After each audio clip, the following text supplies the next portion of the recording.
Oh. Oh, I'm in the garden. You know, you are. There it is, a pitchfork and a little bit of dethatching here. This time of year, you like to do a little bit of dethatching. In fact, on your lawns, this is probably one of the better times to do, along with a little bit of chloration. We'll talk about that in the next Can we talk about your history, though, in Kentucky real quick as we talk about the Derby? 1816, my grandfather, well, one of my great-great-great-grandfathers fought in the Battle of New Orleans, couldn't pay him, so they said, hey, move to Kintuck, and so we did, and believe it or not, there's a bunch of Indians out there.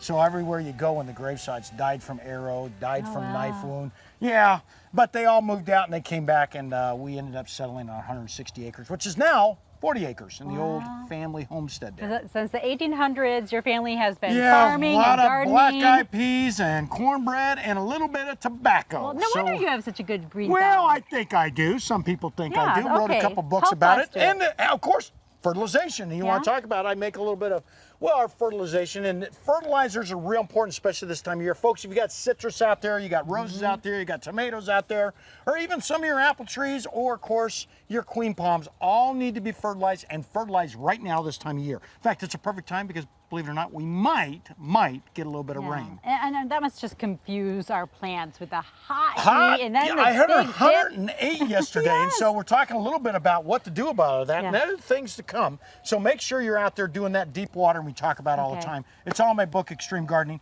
but making sure you water at least 3 to 4 feet deep and water deeply and infrequently. It's very important. A little bit of weed control this time of year is going to go a long ways, and you want to use a little bit of 10% natural vinegar. And let's talk about herbs a little bit.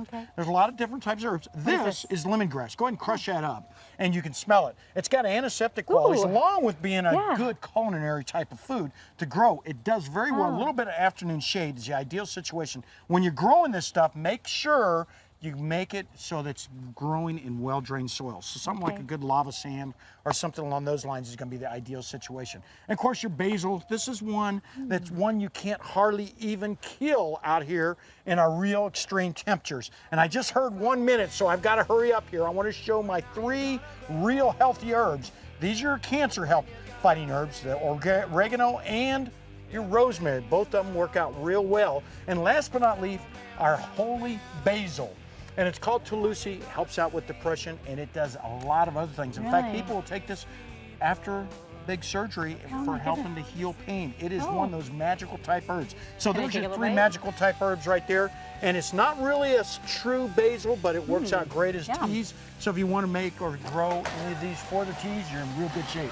And one of our limbs just came down in our garden. I was just telling Lisa, going over there, you can see it, it just came down. Folks, this is one reason you don't want eucalyptus in your place. What happened, Take a look right here on our lawn. This just came down behind us. Live TV, folks. There it is right there. So what gives? What made that break? Eucalyptus are very, very brittle, and this is one way that one reason you gotta be careful on the types of trees. This guy was a volunteer, but there it is, Lisa. Live TV on here. That was a big branch. That was a big branch. Lots of dust. Crazy. But there it is. We heard cracking early. Going up in the tree there, you can see the it. garden guy. We'll be right back, Arizona. Bye-bye.